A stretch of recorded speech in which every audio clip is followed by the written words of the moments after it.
saber se um dia poderemos ser novamente apenas eu e você, sorrindo e sonhando com o que podemos ter, juntos vendo o nascer do sol na beira do mar, bebendo sem se preocupar com a hora de voltar.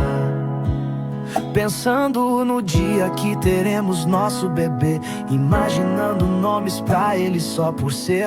Sei que não temos sempre a mesma opinião, mas tudo isso faz parte de uma relação. Precisamos ter mais dedicação, porque meu maior medo foi um dia te perder, de não ser mais nós e ser apenas uma voz sussurrando, me dizendo que não vamos mais nos encontrar. Naquela festa em que te beijei sem te perguntar, às vezes só queria enquadrar aquele momento e viveria 1000 vezes nosso começo de relacionamento.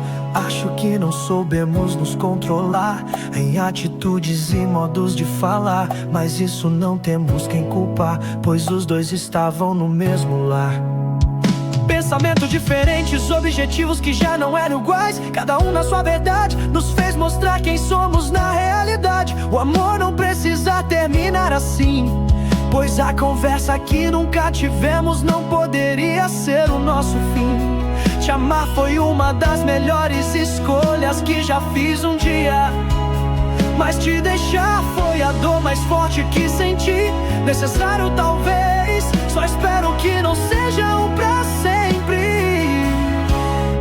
O fim que colocamos nessa história de repente foi meio que sem avisar. Te amo e talvez não queira me calar.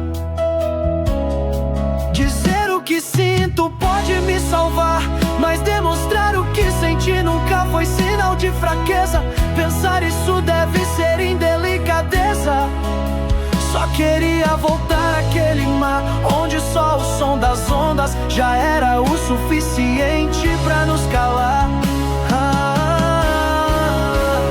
A verdade é que não sei o que aconteceu, qual foi exatamente o momento que a gente se perdeu, mas o início era onde queria estar e só permanecer naquele mesmo lugar.